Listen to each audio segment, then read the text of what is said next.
Sementara itu terkait perbedaan data penghitungan suara TPS dengan aplikasi Sirekap, KPU hingga terjadi penggelembungan suara salah satu paslon, Bawaslu meminta masyarakat untuk bersabar dan menunggu hasil rekapitulasi secara manual.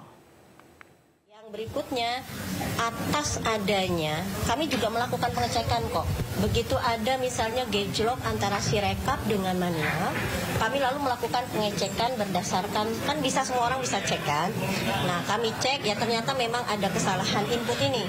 Nah, kesalahan input ini salah satunya disinyalir bisa jadi karena ketidakpasan waktu menulis, karena kan dia menggunakan metode apa saya lupa istilahnya, yang kemudian dia kemampuan menjawab membaca data secara digital. Bisa jadi yang namanya garisan tangan tidak sesuai sehingga kemampuan membacanya yang kemudian tidak akurat. Nah, atas hal ini tentu Bawaslu memberikan saran perbaikan kepada KPU untuk segera melakukan perbaikan Sirekap supaya tidak menimbulkan ketidakpercayaan publik. Tetapi pada intinya adalah manual berjenjang itu yang akan kita pegang. Gitu ya. Berarti yang dari real count KPU itu sudah dipastikan kalau bukan dari Sirekap ya? Itu sudah yang manual yang memang datanya benar, nggak yang ada penggelembungan suara itu. Kalau yang real countnya KPU, apakah Bawaslu juga mengawasi itu? Ya kita awasin. Dalam konteks ini kan KPU itu menggunakannya Sirekap, ya.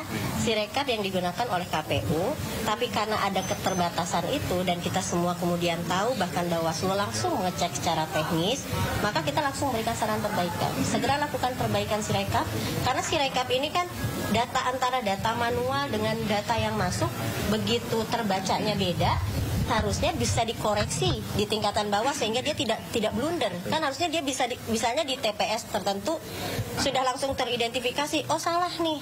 Yang tadinya 10 karena lalu tarikannya tidak pas menjadi 100 misalnya.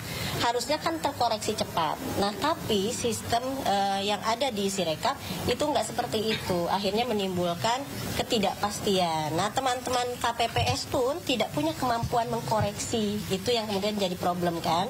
Tetapi publik tidak perlu khawatir. Yang perlu kita lakukan hari ini adalah bersabar untuk melihat proses rekapitulasi manualnya.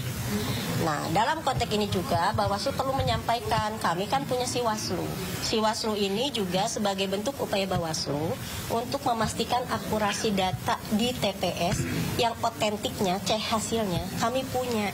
Nah, sehingga nanti kalau ada kebutuhan-kebutuhan persidangan yang memerlukan otentifikasi data, akurasi data, tentu kalau buka kotak suara itu kan susah minta ampun ya. Tapi ketika kita punya Siwaslu yang dipotret langsung dari TPS, itu mudah-mudahan bisa membuat terang sebuah